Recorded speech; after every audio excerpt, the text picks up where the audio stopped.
Welcome to the Your Brother Podcast. I'm your host, Dan Smith. Alongside me, as always, my brother from the same mother, Mike Smith. Bit sad tonight, Dan. Bit sad.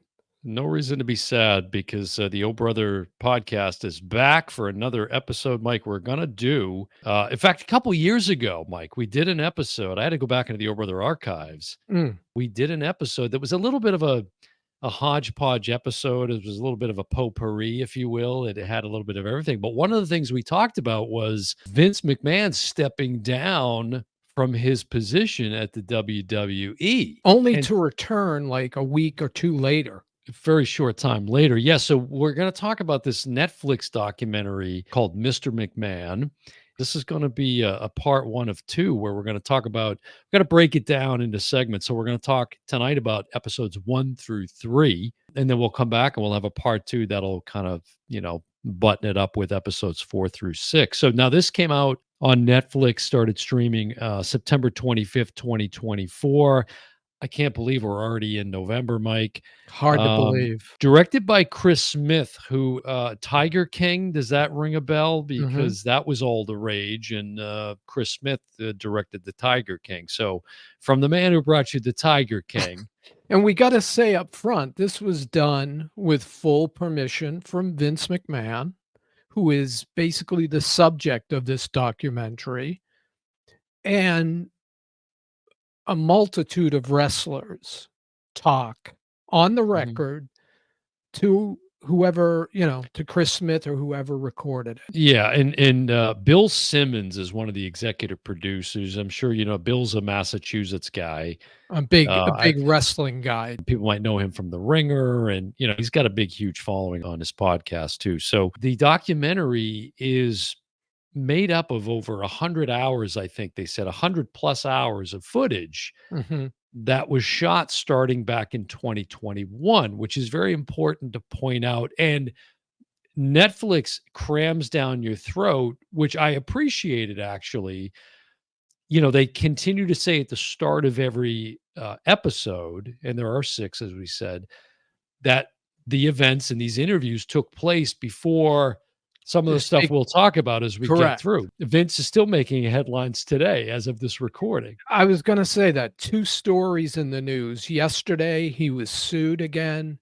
Today, he's starting up a company, not wrestling. Nobody knows what it is, but apparently he's bored. Gonna be Truth Social or something like, because is Alpha Entertainment, is that the company that don't even know that? But yeah, he's into some other venture or apparently. Now it's interesting because at first I thought I was just looking at a documentary, right, focused on, like you said, Vince, and then it very quickly to me became apparent that this isn't a puff piece on Vince McMahon, like they're going after him. Yes.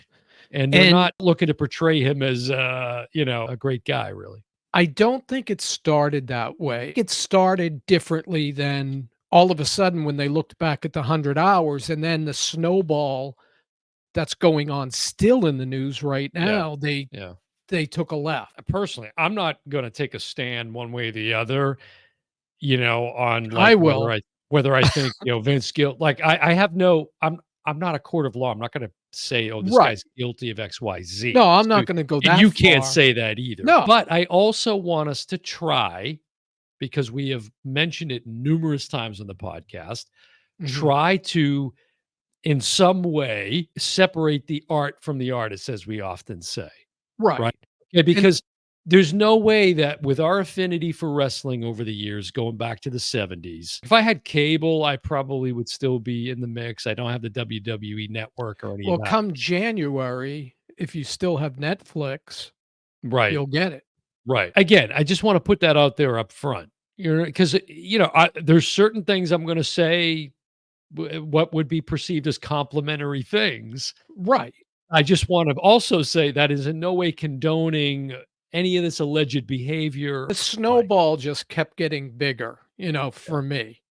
That little snowball, because again, I have very fond memories as a kid that as the snowball picks up steam. Oh, are you going to stop watching wrestling now? Is no, that what you're saying? Okay. No, because he's gone. right? Oh, And but one if he thing we was still learned, there, you wouldn't watch it? I don't watch I it the mean, way I watched it as a kid. but you've been watching it the last 2 years. In Okay, and but out, you've been watching it. at Okay. best, but But I you've still do, been like, flip okay. it on. Last night it was on, Yeah, and and I we're flip it talking a on, see who's good, we're talking a multi-billion dollar enterprise here, right, so and the right? the the thing about Vince McMahon, as we already mentioned, he steps down, then 2 weeks later, he comes back only to say, "Where have you been?" And then he sells the company, or they Mhm. merge with TKO, which is Yeah. the UFC. Okay, so let's not get ahead of ourselves. Well, I Let's think that's le the where it starts. we're actually going back to the very beginning because we're talking about episode 1 Okay. right now, okay? Episode 1 is entitled Junior, all right? Mhm. Can you tell us why that is? That's because Vince is a junior. The man who started the WWWF, the Worldwide Wrestling Federation, was Vincent K. McMahon Sr. It was never the It was. WWF. And then Okay. they chopped off one of them, and it became World Wrestling Federation. They took the wide out.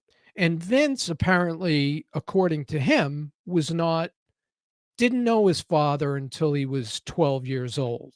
Mhm, And when they met, it wasn't like a big hug and a kiss. It was more like, "Yeah, you're my kid. What do you got for me?" kind of mhm. thing. Yeah. And what winds up happening is Vince Jr., the Vince we're gonna talk about, winds up going to Maine because in the early days of wrestling, I have to explain this, there are territories, right? Mhm, There's Pro South Wrestling, there's WCW Wrestling, there's all sorts of West Coast, but they're all independently run. mhm.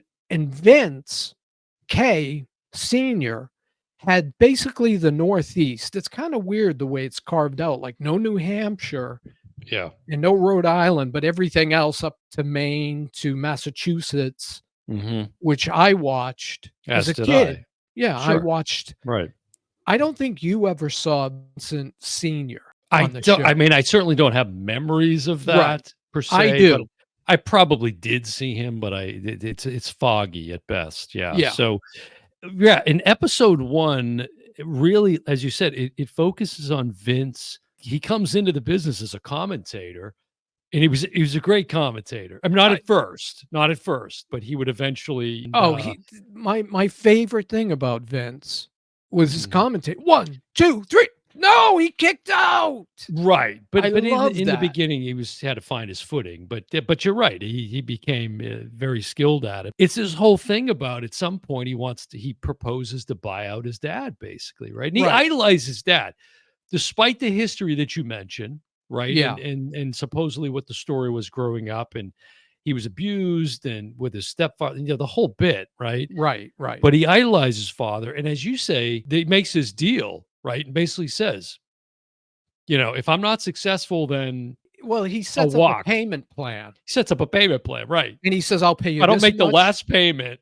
Right, and if I don't make the last payment, then you get the company back. right? But much to his surprise, Vince Senior's surprise, yeah, Vince Senior's surprise, he makes all the payments and right. decides to do what's sacrilege at the time and compete Mhm. with all of these. He starts stealing Well, wrestlers, the basically. territory model, as you mentioned, that was Mhm. the key, and this is the theme throughout these 3 episodes is from a business perspective, there's nothing he won't do to win.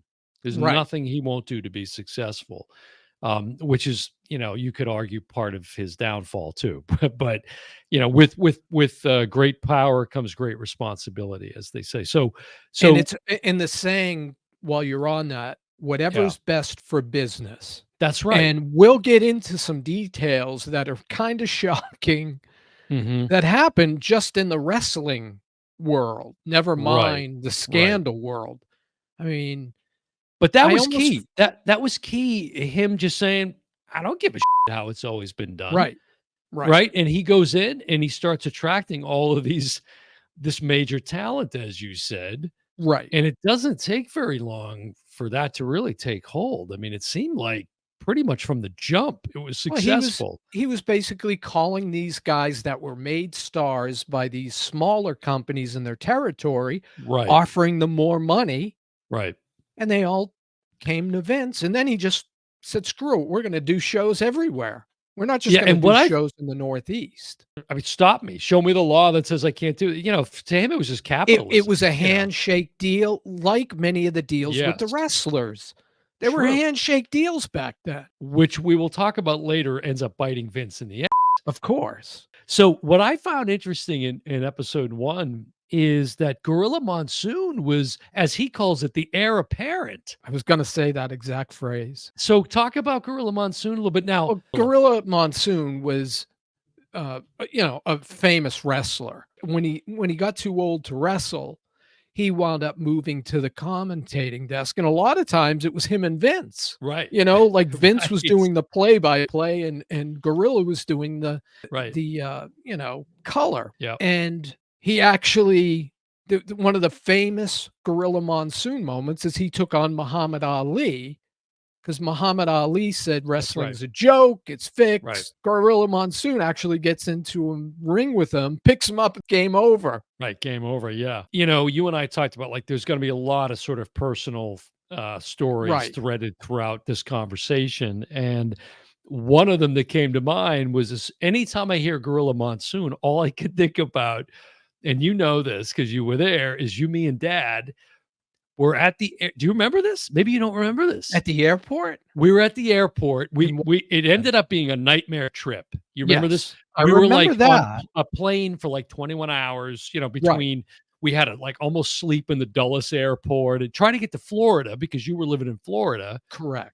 We never even got to Orlando. We had to divert to Fort Lauderdale, get a rent-a-car, drive to To Orlando. It was a Orlando, nightmare. Total freezing, nightmare. and I didn't have the power on. But early in that trip, when we were probably in Logan, maybe in Boston Airport, we spot Gorilla Monsoon sitting off to the side, just I wasn't sitting. with you Oh, then. you weren't with me No, then. I was not with Okay. you. And Dad, being Dad, he goes beeline right over to Gorilla, Right, introduced not himself, and surprised. yeah, and Gorilla was gracious, and it was a whole. And I'm just a little kid, kind of in awe of Dad going over and approaching this, what I consider to be a celebrity at the time. Right, Yeah, pretty big name, and Dad was a pretty big guy too. He's kind of yeah. gorilla like, and but that was the first thing I thought of every time I think of Gorilla Monsoon. I think of Dad meeting Gorilla Monsoon. But I thought you were there. That's funny. Okay, No, I I didn't remember you realize that. telling me the story about being in That's the airport, and I was like, "Oh, I wish I was there." I so maybe that probably was would have our been with that was Dad. our flight home or something that It we must have met been him. Yeah, because I yeah. remember us being stuck in Washington Yes, for that was a 10, nightmare. 12 hours, I and we thought it just was on that trip. we literally jumped. They didn't even ask for our ticket. They said, "This one's going to Fort Lauderdale." We jumped on. Whatever it was, and the runway was like ice. It was kinda Yes, crazy that we took off, but but thank God we did. so it's really let's move into this piece to really, you know, make this thing flourish, this enterprise that Vince is building up now. He Right. needs this kind of like main guy, right? To sort of like Yes. hang his hat on, the success on. And at the time, who was a big time wrestler then? When I grew up, Mhm. it was Bob Backlund and Bruno Sammartino? Bruno Sammartino. Those are Yeah. the only 2 champions I knew Mhm. growing up, and I was watching the show where Freddie Blassie brings out this Mhm. bad guy Classy Freddie Blassie. with the cane and the Right, glasses and the right. Grand Wizard and Great Lou character. Albano, we won't talk about much. Mhm.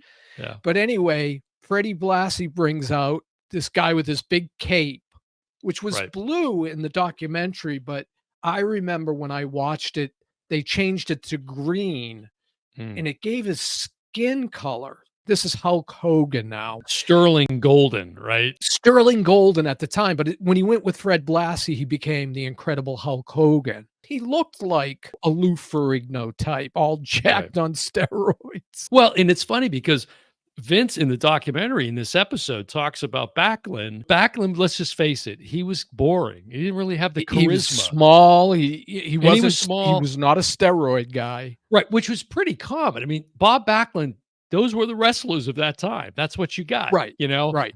Ivan Putski, and do you remember Killer Kowalski? Of course. He used to He go to the local bank. Massachusetts. Yeah, Yeah, in our town, he would come into the yes. bank. I gotta say this up front, my wrestling knowledge goes deep, Very deep. but I was always a closet wrestling fan along with my best pal, Dave. Not to this day. Come on, proud. Say it loud, say it proud. Well, we never did. Maybe not We after this documentary, but Yeah, we talked about it on our own, but it wasn't like when I went to play basketball, I told the team, "Yeah, did you guys see, okay. there was Well, 3 shows on the weekend." yeah, Back then, they were just squash matches. One guy would come up, you mentioned, Ivan Putski, yeah, and love he'd be fighting Irish Terry Green, who was about a buck 50, right. and they were all just 2-minute matches to Mhm, build up the star like Ivan Putski, and once he mhm, got big, every month Vince had a show in Madison Square Garden where finally a big guy versus a big guy. It's not like Raw or mhm. SmackDown is today where you see big matches on TV every week. Right, You didn't right. see any of that. It was really more about the wrestling, so we're not even into the sports entertainment aspect of it, which Correct. is where Vince's genius, of course, as a business guy at least, that's where it would ultimately head. He saw that, Yes. he kind of, but what was interesting with the, like you said, enter Hulk Hogan into the picture, right? And that's a game changer at that Right. point. You remember the plastic wrestling figures that came out in the 80s? Yeah. I think it was a Macho Man, there's some others. And I had all of them. And I literally in the basement of our home, we were early adopters of video camera and making videos and stuff. Yes. And I would do what would Stop now be motion. stop motion with the rest. I still have it on tape if I can again You gotta digitize get it. a beta machine. I gotta get it, yeah. But it's so funny because those are really popular. And I saw this interview with Bret the Hitman Hart, right? Legendary. Outside of the documentary? Yes, and Okay, yeah, we're gonna talk about the Hitman, but definitely. Bret Hart was one of these figures too. Mhm. But in this story, he's talking about just his whole history and getting into wrestling and the whole thing. And he was talking about like the paychecks, Right. and at the time, because he comes from a big wrestling family, like legitimate wrestlers. Stu Hart. Stu Hart, right. Of course, everyone knows the story of his brother Owen, which we'll talk about. But he's talking about this, and I guess he's backstage one night. He's already come to the WWF, and he got his first check. He said it was like 3 grand. He was like, called his wife, "I'm gonna be here for a while," because that was the most money he had seen. He's making maybe 500-700 bucks for his dad a month, which Yeah, was good money, that sounds whatever. like a lot of money to me. Well, these figures had come out in the 80s, and one was the Iron Sheik. So they're backstage. The Iron Sheik gets a check, right? Like a royalty check on the merchandise. Oh, okay. And he goes over and he's showing everybody in the locker. He goes, "What is this?" It was $100,000 check. He thought it was like $100. He had no concept of what. So that was big, big money. Well, Sergeant Slaughter, who we'll talk about, Yeah. winds Sergeant up Slaughter. yeah, The he chin. leaves wrestling because Mhm. they started this cartoon show. He Right. was like this perfect American, Yeah. not the heel. We gotta bring that out too. If Sure. you're a bad wrestler, a bad guy in the Babyface. no, you're a heel. Oh, right, if you're a bad guy, right. If I you're thought a you were gonna good say both. guy, Yeah, you're a it babyface. used Or to be just there was face. face, baby face, Right, and heel. Now right. there's just baby face and heel. Again, Good, bad. Mike, deep knowledge. And Dan, I took no notes. It's great, That's which I how love. confident I was of Well, my that's why I knowledge. was excited about it because I knew I couldn't have a better Do co-host at you this know point. I went to a match in Boston Garden, the old Boston Garden Yeah, I in think high you've school? told me that. Yeah, I I think think I've I might only have heard gone to that story. 2 Yeah. wrestling matches, that one and one with you at Okay, Hollywood okay. Studios. Yeah, which we'll talk about, yeah. But Andre the Giant was on the card, Oh, okay, I don't and remember that. all I Yeah. remember is he fell over, And you and heard it, you felt it. yeah, and it was set up like the hockey setup They Right. have a hockey and a basketball setup. So we were in the first row, not on the floor, but not a balcony either, but like a little uplift. I don't know how to anyone who A riser. knows the Boston Garden knows what I'm talking about. So we Mhm. were like on the boards. So we had a perfect view of the ring. Andre goes down, his chest went all the way up to the first ring. Yeah. I never saw anything. Yeah, he was an enormous guy And for Hulk sure. Hogan was on the card as well, Yeah. and he was the headliner. He fought a Right. guy, and I don't know if you remember this name, Dominic DeNucci. Of course. He was Of a tag course. mostly. Yeah. He was on his way out. I mean, Right. he must have been 60 years old. Didn't he have an Italian moniker of some kind, or was it just Dominic DeNucci? Him and Tony Garea probably had Tony a Garea. I nickname. Yeah, love they were a Tony tag Garea. team, Wow. See, and this is and gonna him really bring me down memory yeah. lane. Yeah. So Hulk Hogan, it gets to Hulk Hogan's match. Mhm. He runs into Dominic DeNucci. DeNucci falls over like, a Yeah, bag of sec sand, and that's right. it. It was a 9-second match, and then we're Yeah. on our way home. But Yeah.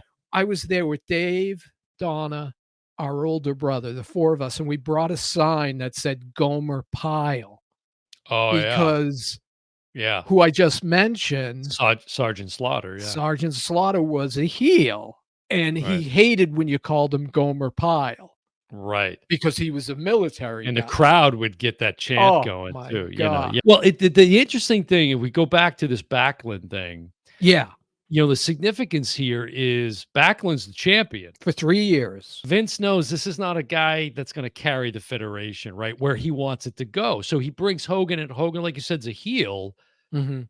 How does he make this? Well, you gotta find a bigger enemy. You gotta find a bigger heel, right? The Correct. nemesis. So talk about the one and only Iron Sheik. Backlund's the champion. Vince Jr. wants to put it on Hogan, but you can't have 2 at this time now, Hogan's a good guy. He Right. breaks away from Freddie Blassie, and all of a sudden, he's the real American or whatever. Yeah. So Vince decides to have Backlund drop the title to the Iron Sheik, who was literally from Iran and wound up doing stand-up comedy in his latter And years. this is a big theme, this a theme of which I thought was very interesting and still I suppose relevant today, which is this idea of nationalism and wrestling as a mirror of society, Correct. You could get right? away with yelling Iranian Sure. slurs at a wrestling show. You couldn't do it out in the street. Sure. Absolutely. And he used to juggle these like concrete milk bottles, and that was Yeah. his thing. But he was a great heel. He was Great hated. heel. He would come up with Oh the yeah. Iranian flag, and Yes. so Backlund drops the title to the Sheik, and then Vince sets up the Great American against the evil Iranian. That's right. Hence, we get That's our right. first really big match on TV. There's somewhere where I think Hogan talks about that as a a business decision that Vince needed to figure out how to execute creatively, and he did just Right. that. And that would lead to so many. Again, that's where the company went. With these storylines and kayfabe and all this stuff that we're going to talk about. So then the episode moves into a very significant point and time in Vince's life. Vince Sr. dies at age 69. He was very young. Right. Vince moves ahead with his vision, as I mentioned, sports entertainment. I didn't remember this. You must. I don't remember Vince Jr. showing up on the Letterman show doing these Oh, bit. yeah, I do. He was so funny. Yes. He loves being an entertainer. Right, and once he got a taste of being in front of the camera, Right. he created an evil character, the boss, Mr. McMahon. Where this starts to culminate, this episode is moving into like, okay, Mike, you've got the Super Bowl, you've got the World Series, you've got the Stanley Cup. What are we going to do for wrestling? So Vince comes up with this idea WrestleMania while he's on vacation with his wife, Linda, while he's supposed to be on vacation. supposed Right. to be getting away. Right. A little seed gets planted while he's on the beach, and he's doing steroids at this time. He looked like a bodybuilder. It's huge. This idea of a big, huge wrestling Super Bowl, and he Right. decides to call it WrestleMania. Right. Hogan was filling stadiums for the first time, Yeah. and he gets Mr. T involved, who Mhm. was a huge celebrity at the time because he was in Rocky 3 That's right.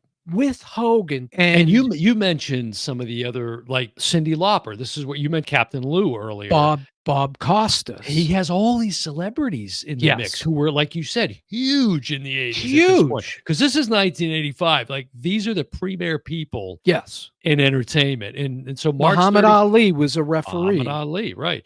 March 31st, 1985. Now, do you have any memories of that first WrestleMania? You know, I I I don't. I have some, but obviously I have more for 3 Mhm. because of the way they sold that package, which we find out is a pile of junk.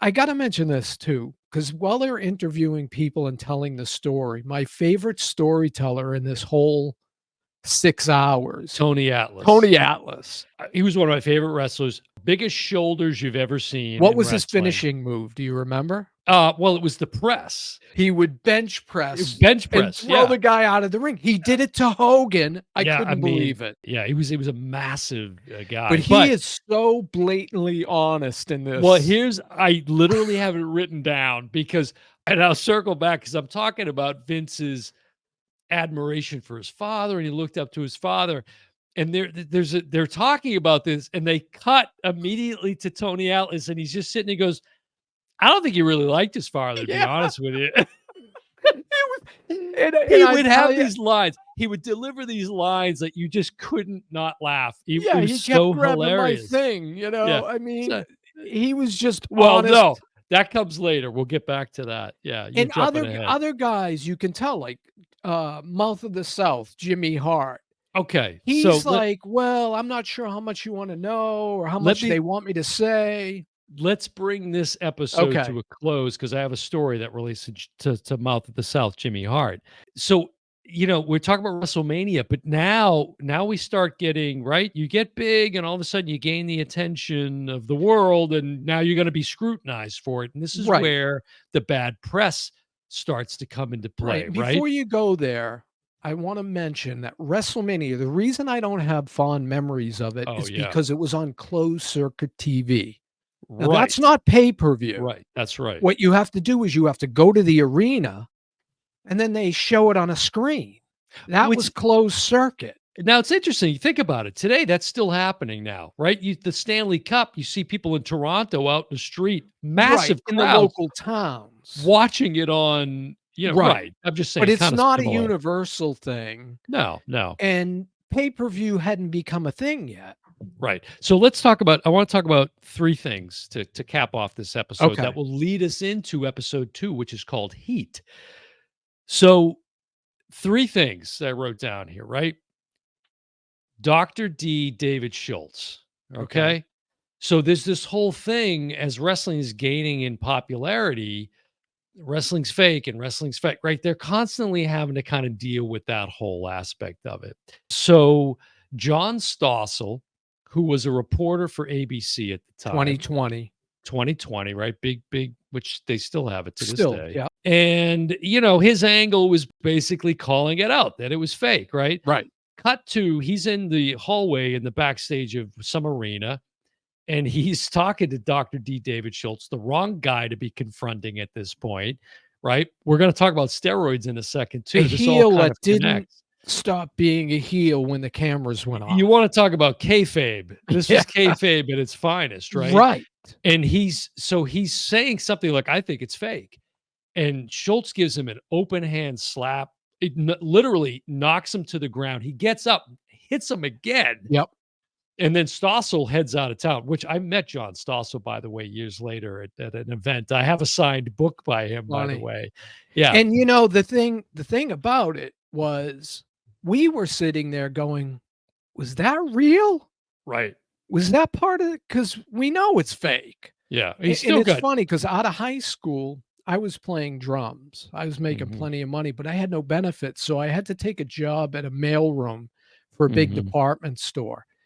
And one of the guys that worked with us, he was a little out there, and he totally believed everything that happened in wrestling was true. So every weekend we would watch the shows and then we would just bust his Yeah, yeah. cojones the whole week. And we would Right. tease him and we couldn't get him to admit it was fake. But everybody was taking that stance, right?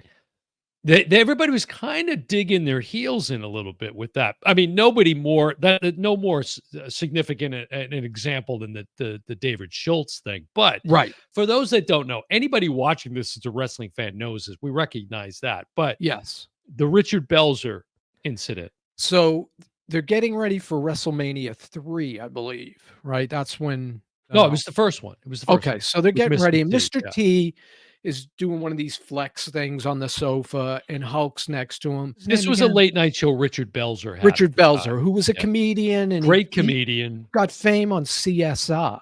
Yeah, great right. So That's right. Belzer has a talk show, and he starts calling it out. He's like, "Yeah, well, everyone knows it's predetermined." And Hulk's like, he goes, "Well, yeah, why don't you put me in a move and knock me out, or see how I can't get out of it?" And Hulk stands up and says, "Okay." Yeah, they walk out onto the stage. Onto Hulk the puts him in a stage. sleeper hold. Right, he cuts off the oxygen, and then he just lets him go. He's asking, like, somebody off stage. I don't know if it was Mr. T or somebody else. He's like, No, "You it was let like me a know." no, no, no, it was like a producer or Yeah, and something. he said, "You let me know when to let him go." And he's like, "Okay, that's enough." And he lets him go, and he goes Hogan. limp. But he's tapping him on the arm. He's trying to Yes. tell him, like, "I I can't can't breathe." breathe or whatever, Yes. right? So he falls to the ground, like you said, falls back, slams his head on the stage. There's blood all over the place. Visible blood drips And he because gets the his back is facing the right. camera. The weird thing is he pops up and his head is just split open. It's dripping blood all over his suit. Yeah. Nobody kind of knows what the hell's going on, but he was really legitimately hurt. Of course, he would later sue them and the whole bit to And the this. big thing when he popped out, he was instantly, "We'll be right back after this commercial." So, again, you're sitting at home going, "Well, I mean, the blood," Right. but they often cut each other and use Right. blood packs. So you're like, but It and he sort of jumped up and he seemed like he was fine. it heightened the mystique of the whole thing, I Yeah, think, at the time. But then the most significant storyline here is steroids. they are jacked. They're jacked, right, and then they all in the documentary, they kinda openly say, yeah, because at that time, it wasn't illegal anyways, right? Right. Like, you couldn't Even sell it or even whatever. Bret Hart, Right. who Bret Hart is Bret Hart's biggest fan. You know, he'll Mm, say a lot of negative stuff, but he's always pumping himself up. I like Bret Hart. I do too, and I liked him, and I was sad when he left and shocked when he came back. But yeah, even him, you could tell his body was molded in a way that's not normal from just working out. God, me and Right. you have spent enough hours in a gym. We should have looked like that Well, if it was possible. I've gotten close, but I and it was natural, but there's a lot of supplementation you can do and things that aren't Correct. illegal. But so, anyways, what I want to circle back to Jimmy Hart, Mouth of the Yes. South. So I have a job. I'm like 15. I get a job at the church, our local church down the street, Oh, no. and I'm working in the rectory of the church, right? And I'm answering phones and Mom is so proud. I was so proud. I was an altar boy, the whole bit. So I get this job and I'm working in the rectory. I'm answering phones. I'm also people would come in and donate to like this. We had this benefactor society, right? So people would come in and they give money and And it, you were it in was charge. it's charged, right? So there's two things here but I'm just going to talk about one. I'll leave the other one for another episode. Okay. But so, there's not a lot happening usually when I'm on shift, right? I'm working maybe 4 or 5 hours a night or something. Not a lot happening, right? You're bored. I got to fill up the chalice with more wine for the next day's services or something. But other than that, phone's not ringing a lot. Well, this is back when you had rotary phones and you push the line, the light up things or whatever. Well, what was big at the time were these 900 wrestling numbers. And call 1-800 It was 444 1-900 back then. It 1900, was right. 1-900. I didn't know what that meant. No. 800 from a 617. I didn't know what the area code was all about. So I would call up every now and then. I want to listen to Jimmy the Mouth of the South, hear what he's got to say. I'm racking up a huge phone bill for the church. You get Unbeknownst to called me. into the priest Well, calls right. you with mom. So, right, the head priest, Father Anador, God love him, calls me in with mom and pulls me into this conference room and makes me confess basically, which you Yeah, do at a church, right? yeah. And I confess, and let's just say shortly after that, I was no longer employed by the church. That was your last Oh, altar boy appearance yeah, that that's right. weekend. But we call that the St. Barbara's scandal. That's what we call that. Hey everyone, if you love movies, hit that subscribe button and join us for more amazing episodes on the Oh Brother podcast. Don't miss out. And don't forget to leave a comment and share with your friends. All right, so Mike, we move into episode 2 called Heat. Yeah. And really, this is really, wouldn't you say, primarily focused on the steroid scandal? Yeah, I mean, there was Primarily. more than one scandal. There was There also was. the scandal with Wendy Richter, who was the women's champion. Women's wrestling wasn't big back then. It was kind of a Right. sideshow. Right. We'll get to Wendy in episode 3, but Okay, that's okay. reasonable to point out. But you're right, there are other, because there's this New York Post reporter, Phil Mushnick, who enters the scene. Not a big He fan of Vince McMahon. not a big fan. Not a big fan of probably the fact that he has to do this wrestling beat, but wrestling is so big at this time, someone's got to cover it because it's And news. nobody in the legit press is covering it. Now, you see a Right. lot of interviews with a guy called Dave Meltzer. Still to this day, he's a wrestling news guy, Yeah. and he's usually quite accurate. But back then, Mushnick was nobody was writing about wrestling except him. But before we get into Mushnick, some other things that were happening at this point. Now, this is back when, like, the wrestlers didn't have guaranteed contracts, Nope. Handshake um, deals. handshake deals. They're working 7 days a week, 52 weeks a year. Uh, Amazing amount of eh, work. and when the physicality, right? Like, these guys are literally killing themselves almost, with Right. this, right? And so what I don't think I realized, maybe I knew this back then, but I didn't remember it, was that Jesse the Body Ventura is trying to organize the wrestlers To to start a form it, union. to start a union, which goes nowhere because Why?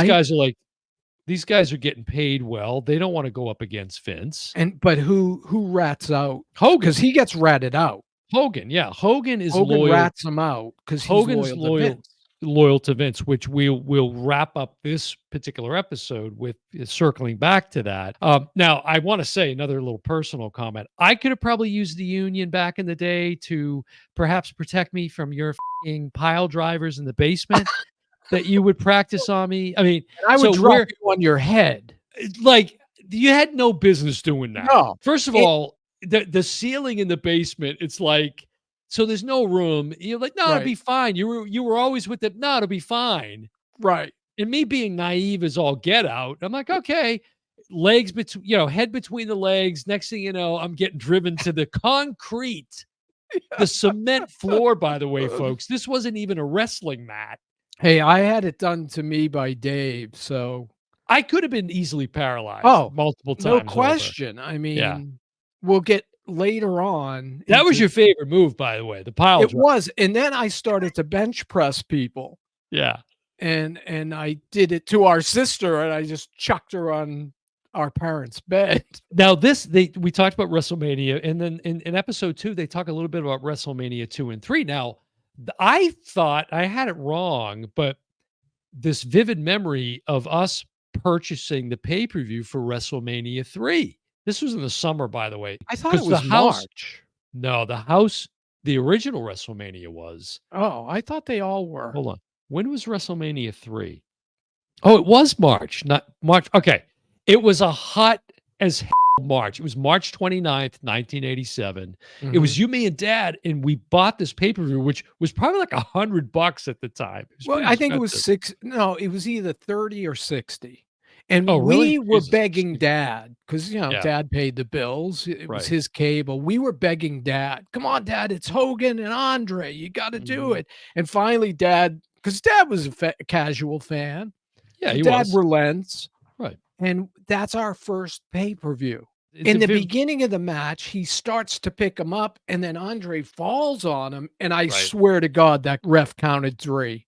To this Oh, day, yeah. Yeah. I swear that was a screw up. And, and there's a whole backstory to that because Andre was sort of off filming The Princess He had Bride at just this had point. surgery for this match. He had Vince convinced him to get a back surgery to come back, and Hogan's aware of this, right? So he's trying to kind of be mindful of that in the ring. Anyways, it was a great match. It did huge numbers, et cetera, et cetera. But then it moves into talking about because they start talk about the Ultimate Warrior, who I love, but he Well, comes into the scene 3 years later in 1990. right, Hogan's starting to get a little old. And he wants to pursue a Hollywood career. He thinks he's gonna make it in Hollywood. Right, and he decides he wants to, he's starting to hear boos, which I remember That's this. He right. would come out, doing his same old shtick, Right. but, there were people that were just, not right, and Yeah. and he'd hear boos, and he's like, "I've taken this as far as I can go." He knew it I'm was time. Yeah. Right, he had done Rocky 3 already, and Right. and that he blew up after that. And he drops the belt to the Ultimate He Warrior. drops the And belt. and unfortunately, Ultimate Warrior just didn't have the sort of on mic Charisma. charisma that you needed, because I loved him, and talk about a massive guy Right, with but step he now and couldn't that wrestle his way out of a paper bag, no, he wasn't a and he great would do these technician. bizarre half-hour-long promos talking ab you don't even know what he was we were Didn't kids, even we're know what he like, was talking about. "What? Yeah. Yeah, I yeah, don't yeah, even know what he's yeah. saying." But then they come up with this whole, storyline, again, back to the nationalism, which is another interesting personal story. Because I was living with you at this time. I had just moved to Florida a year before, and there's this whole angle between Slaughter turning heel, Sergeant Mhm. Slaughter, which brings Hogan back into it, right? Right. Because of this Iron Sheik, but Desert Storm kicks off at the same time. Right. Well, we gotta kinda back off of that storyline a little bit. But what really is the primary focus of this episode, as I said, is the steroid scandal. Because you got this guy, Dr. George Zahorian, who is the appointed doctor He's for the sitting at ringside WWF. next to Vince. Yeah, it's legitimate, but it ends up like he ends up getting goes to jail and the whole bit. Reminds me of Doctor Nick on The Simpsons. "Hi, everybody." Right, That's right. him. That's true. That's true. But there's this whole thing about roid rage, and there's a lot of stories like the abuse. Here's Tony Atlas again, right? Because as Phil Mushnick comes in and starts reporting all these things, Tony Atlas in the documentary says we were horrible to women. We just straight Yes. up, no way to say it other than we were Eh just horrible to women. The ring boy scandal, Right. right, with Mel Phillips, who was what they call a ring boss. An African American announcer. Yes, and he's called the ring boss, and he'd Right, worked for the company for many years. right, Well, turns out he's basically bringing in these young boys to help out around the ring. Meanwhile, they're getting abused. right, and they're not even 16. We're talking kids below the age of 16. Right, really young boys. Right, right. So this is the ring boy scandal. Then you've got the scandal with Rita Marie, the first female referee in the Yes. WWF. Huge That's scandal. that's a whole scandal. Um, and then eventually it leads to the indictment of Vince in 1993 over the steroid scandal, right? Right. And Claiming Vince not only sold and gave right, but he was like steroids to wrestlers, forcing the wrestlers to he was take telling them. them they needed to do it. Right. Cut to So Tony Atlas for the cut to truth. Sonya, right. But Hogan is, as you said, he's retiring at this point too. So and also the rise of WCW is slowly starting to percolate with Ted Turner. Little Yes. bit starting to kind of Just a percolate, bit. which at this point, same time, right? About in early 90s, 1991 or so, Mhm. 93 actually, sorry, 1993. Who's out at MGM Studios filming some wrestling? Eric Bischoff in WCW, And who's we go also out. who's also in attendance at those MGM. You and Right. me, we're out. I don't remember us seeing anyone of significance, I don't either offhand. and we No, were I don't told to recall that. boo or cheer because we didn't know these guys. We didn't know if Right, they were good or right. bad.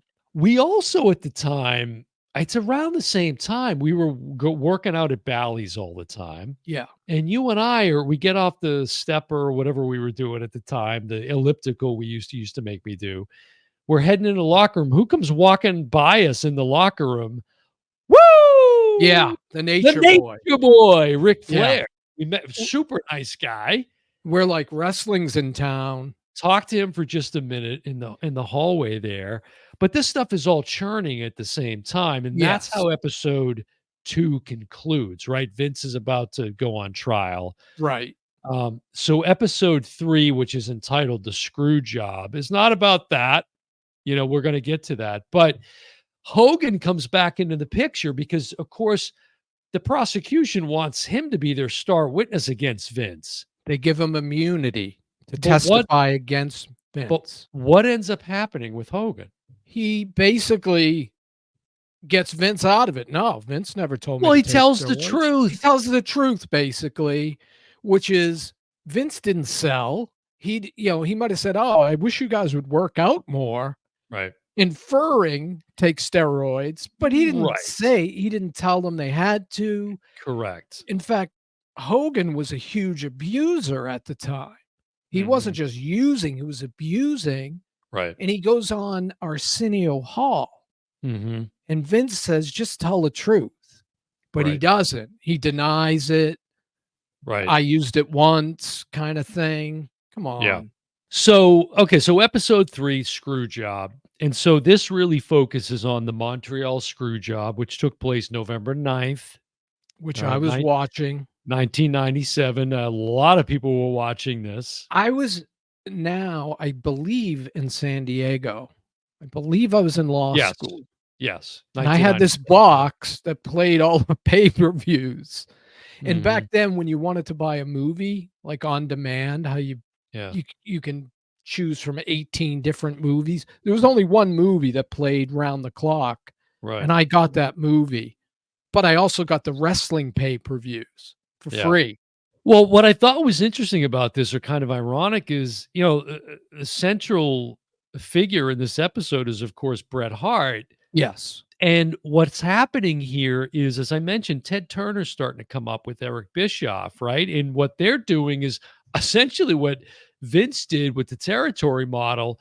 They're going, Ted Turner's a rich guy. He's a Yep. successful guy. They start offering these guys big money, Less guaranteed dates. less dates, right? So what happens? You get all these big Hogan, right? Hogan, the biggest guy in wrestling. Still. My favorite of all time, I'm not sure who Razor Razor Ramon. Ramon. Razor I Ramon. needed to see the gold Chico. chain Chico. with the toothpick. I couldn't believe the Funko Pop here doesn't have the toothpick. But Ah, Scott Hall, rest in peace. I absolutely love this guy. We saw him wrestle at Nitro at MGM one night. I wasn't with you. I was in Oh, San you weren't there Diego. either? So it was No. me and Slick at the time. Yeah, I Okay. was talking to you on the phone. Oh, wow, that's crazy. That's very early cell phone, kids. Yes, 1997 was very early cell very phones. early. But so all of the talent is now shifting to WCW, right? And they're competing with Raw. Like you got Monday Nitro and all this stuff is happening. Starts with Hogan, Macho Man, then Scott Hall and Kevin Nash. Kevin Nash. That's right. They decide to turn Hogan heel for the first time. Which was just brilliant. Like, And it how worked. Vince didn't come up with that? Right. Well, they because Vince is asked in the documentary, did you guys Yes. ever talk? He said, no, we always agreed that Hogan would always stay a good guy. But so Bischoff is kind of taking over here, and they're doing things like 2 hours on Monday nights, right? So they got Nitro to compete Right. To against, right? compete, and Raw at the time was taped. And you've got, right. So Nitro is what? Live. Right. And Bischoff is commentating, spoiling all of what happened. Yeah, don't watch Right. the WWF because That's here's right. what So happens. all kinds of spoilers. And the other part here is that they are appealing to a very adult audience, is Yeah. Nitro and WCW, right? More doing some pretty outlandish- realistic. Right. No more Doink the Clown. And this is where, DWX, D-Generation X comes in, NWO, the New World Order, and all of this stuff, right? Like you said, Kevin Nash, Scott Hall, and Hogan primarily. But the DX was WWF. They weren't part of Nitro. Right, I'm just saying, like, they have that, but now they've got the NWO. Right. So it's And this and constant pitting against each other, right. right? Ultimately, because once they take off Six with the pack NWO, with they DX. take off Exactly, right, and they start exactly right. crushing. And it's this whole thing about this term I mentioned earlier. For those that don't know, what is kayfabe? Yeah, kayfabe is when you don't know if it's real or fake. Like you literally question as a viewer, did he mean to do that or To just me, well, and of course the talent is in on it. So to me, the yes. best example of this has got to be The Undertaker. In which Because, match? like, no, Oh, just never his whole broke. career. He never broke And I'm character. talking outside of, like, he never broke. He Right. took it very seriously, Mark very Calloway seriously. is his name. Mark Calloway, yeah. So there's this thing, there's this kayfabe thing. Well, there's a big incident that takes place in 1996, right? It's I forget the match, but Shawn Michaels, one of my all-time favorites, Triple H, right? Right, You could talk about his role now, right. and Scott Hall, Kevin Nash. They're fighting in a cage match. And the next day, Hall and Nash are gonna leave for Right, that WCW. but after that match, now it wasn't televised, but people there saw Right. they're all hugging each other at the end, and like, what people are like, "What the hell is going And on? What is this this?" was the birth of the internet because you could find it if you could get on the internet. It would take me an hour to get on. AOL, yeah, dial up. Right, Exactly. So right, you could see it. And a lot right. of and even the And this what they showed in the documentary was very and grainy. the wrestling blogs, remember 411 Wrestling and all Yes. the different wrestling Yes. blogs. So this episode now is all culminating leading up to the Montreal screw job, which Mike is now gonna Okay. describe. So this had actually happened before with women's wrestling. The women's Mhm. champ, Wendy Richter, was supposed She's to to me the original screw job. it was. And she's supposed to drop the belt to this mystery wrestler that turns Mhm. out to I'm be glad you mentioned the belt because this is something Vince takes very seriously. Because what you have to understand here is Brett is the champion, right?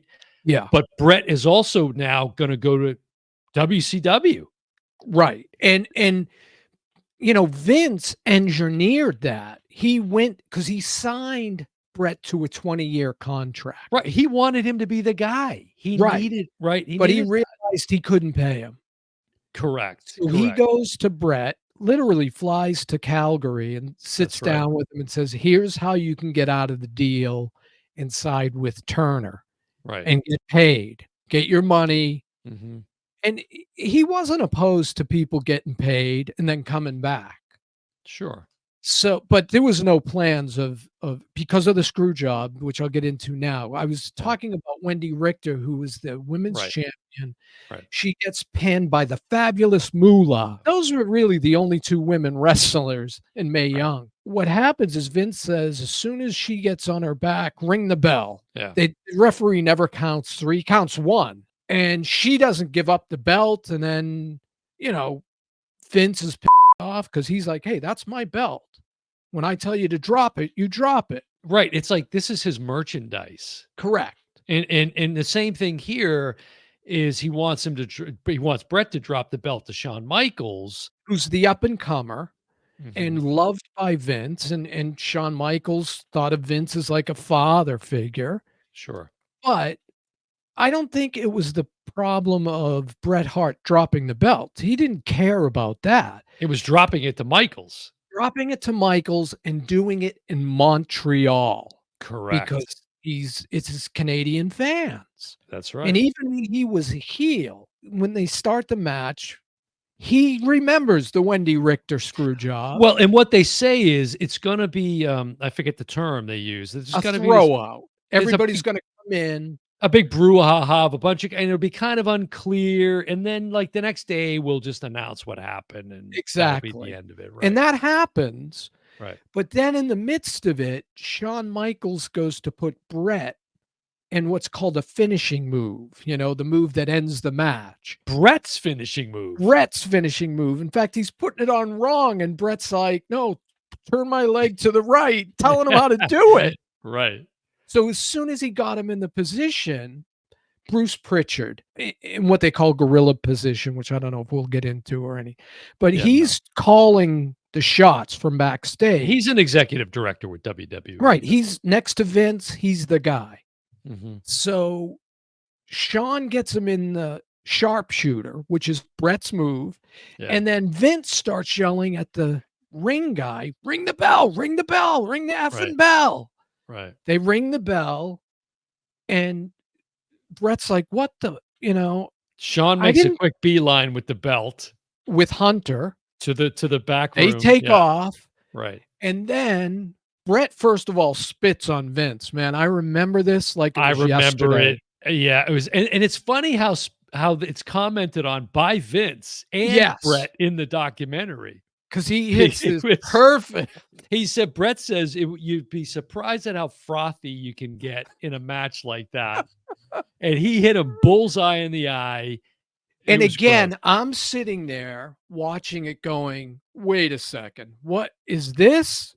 Well, I already everybody's knew stunned. I already knew on the internet that Brett was going to WCW. Right, That was right, but he was the champion. He had to get rid of the belt to go. right, right. So then they cut to backstage, and Yes. there's Brett, Sean, Hunter in the locker room. Triple H, yep. And Brett's like, "Did you know anything about this, Sean?" Swear to God, he knew Flat out every lies. Flat him, out lies to him. Hunter, and Vince are on a three-way call the night before, Everybody's lying. deciding how it's gonna go down. Right. They're all saying, my hand to God, I didn't know." Yeah. And they beeline it out of the arena. And there's a great scene too, that, has been around for forever on documentaries, but of, Brett's wife Yes. confronting Triple H in the hallway, Yeah. If there's saying, a hell, you're gonna go in "Karma's it. gonna be coming for you," and Yep. all of this, yeah. But then what's interesting is in the documentary, Vince says, "I realized I kind of owed Brett this Yeah. moment," which is the moment that you're getting ready to talk about. Yeah. So Vince comes backstage. Everybody else is this like part brouhaha going on. Vince very right. calmly walks Walks right back, into the goes locker into the room. dressing room. The interesting thing is he said, "I'm gonna give him a free shot. He deserves to take a shot at Absolutely. me." Brett But disputes that a little bit. Brett disputes, and so does The Undertaker. Because The Undertaker, he Right. said, it was almost like a lock hold. Like they Like the two grappled, yeah. wrestlers come together, and somehow Brett's like, "I don't know how I got it off, but I went with an uppercut, clocked Vince. He Knocked him out goes cold. down, Yeah. concussed. The next night on TV, he's got a black eye, Right. and it's the old Brett screwed Brett. It's Vince trying to spin it in Right. his direction. And you see Vince walking out of the locker room right Right, and after. he's wobbly. And he says in the documentary too, "He hit me so hard." Yeah. But again, it's disputed whether or not he allowed it to Right. happen. Right. Because according to The Undertaker, he said, "I don't know how he got that punch off." That's right. They were That's so right. clenched together, Yes. and next thing you know, Vince is on the ground. That's it. That's And it. that's how the 3rd episode The 3rd ends. episode, yeah, that's how it ends. Screw job, yeah. So what's the biggest takeaways for you here with these Well, first 3 episodes of first Mr. 3 Mr. episodes, McMahon? I didn't know as many details about the Ring Boy scandal. I remember Exactly. hearing about it, Same with me, yeah. but we weren't on the internet then. It No. wasn't something I read about. I Right. don't remember Vince putting on the neck brace to go to court. I don't Oh, I remember remember any of that. that coverage. I remember that, yeah. I Yeah. remember him going on trial and getting acquitted, Mhm. but I don't remember Hogan helping him, the whole deal. Yeah. So a lot of it's foggy up to this point. I'm 3 hours in, I'm going, "Yeah, this is pretty much true to form." Nothing really jumps out at me other than it's a lot scummier than I thought, especially with that woman referee, Yes. Yes. who Marita years Marie. later goes on Phil Donahue and tells the Mhm. story. And, you know, diehard fans like us are questioning her. Right, What's right. her motivation to do this Yeah, Vince after didn't so do many years? and Vince is the type that he's just gonna take you on, so he's on Right, the Donahue show right there trying to contest exactly. it, which is kinda And crazy, but in the Ring Boy scandal, because they were covering that, mhm, this Ring Boy says to him, "I told you." And he said, "I never had any evidence of this." right. You know, it Donahue didn't go well for Vince. No. You know what I found interesting about this too, and I don't know that you know this. I didn't know it until after the fact, doing some digging into this. But Eric Bischoff, who is prominently featured in Yes, interviews throughout these first three episodes, at least. Um, tried out for the WWF. no, no, no, no. Oh, It's the fact that these interviews that he did. I saw another interview with him fairly recently on one of these podcasts, and he has his own called 83 Weeks, which was yes. how How many long they weeks were they beat him. kicking WWF's ass at the Yes, time and the ratings and all of that. But he says that he he doesn't believe that he ever sat down to interview for this. His story is that the interviews that he's giving were for other purposes, but they I just w happened to fit the context of this sure. documentary. Yeah, Because he says it happens all the time. They tell you, "Come, talk about this," and then while they've got you there, they say, "Hey, while you're here," and right. they start asking you about McMahon or whatever. So, it's kind of interesting to hear him say that. He wasn't, like, saying that in a way to sort of dispute or deny anything he says in the Right. documentary, but I think he's just trying to point out But the he fact does that seem like I didn't know that. I thought he was part of it. I mean, Yeah, the me whole too. thing, the first 3 episodes, it starts with all of basically every wrestler that most people know Yeah, making a comment. sure. Now, as we're gonna Including his see, kids, Shane and including Stephanie. Shane and Stephanie McMahon. Absolutely, and his wife, Linda. Right, who I didn't recognize. Real quick before we wrap this up, if you're not a wrestling fan, Mike, why should you, A, be watching this documentary and be tuning into us if you've made it this far, but why would people watch this documentary? It's a fascinating story, even if you don't know any of the characters or Yeah. any of the people. It's it's almost surreal what you're Mhm. watching. And you don't have to be a wrestling fan, you don't have to hate wrestling. It's a good documentary. All right. Well, there you go, folks. So drop some comments. Let us know what you think. Are you wrestling fans? If you're not, either way, have you seen this doc? Use a fake email address if you don't want people to know you liked wrestling in the '80s. Who today has any shame? And I mean, wrestling is one of the most popular forms of entertainment Well, around. right now, there's this reemergence by the WWE. We'll talk about that It's incredible, switch. But right? right now is a huge peak time. Mhm. They're doing a show out of the country every year that's selling out I'm curious if thousands. this is going to pull me back into, like The Godfather 3, if I'm going to get pulled back into I to don't to know. watching it. I don't know. We'll see. I don't We'll see. know. I did watch some of the last WrestleMania, and I wasn't overly impressed. I love the And Roman Reigns now and I Cody have Rhodes and all Peacock that stuff. with my Yeah, cable. I get Peacock, and all the right. shows are on Peacock, so I can watch it anytime I want, every Tony Atlas pay-per-view. Tony Atlas talked a lot about his peacock in this, episode, and Pat Patterson grabbing his Pat peck. Was Jeez. that in the first 3 episodes? Because we Yeah. didn't mention it. Yeah, Yeah, he talks Pat about his Patterson was openly gay. Even Which I I knew didn't back real then he I was didn't gay. realize that. I did. I didn't know that. Yeah, I didn't know He that. was openly gay. That's Yeah, why when well, they asked Bruce Pritchard about the yeah. scandal with the Ring Boys, he said, "One guy was falsely accused, It and that's yeah. Pat Patterson. The Right, other right, 2, no comment." right. Yeah, exactly, Not a right, great, but that you was know. another one of those where you cut to Tony Atlas. Oh, yeah, he would grab a pecker all the Yeah, time. I Like, he know. just some of his lines are Exactly, so funny. exactly. So there you go. There's episodes 1 through 3 of the Netflix documentary, Mr. McMahon, currently streaming on Netflix. We'll be back with a part 2 covering episodes 4 through 6, but for Make sure now you hit the bell and subscribe so you get that episode when it that's comes out. good, good, good, good, Mike. Real good. Excellent. See, Mike's trying to I'm a pitchman. I'm following in in Vince's footsteps. yeah. Yeah. Come to our I territory. don't know, Mike. I think I might be saying, "You're fired.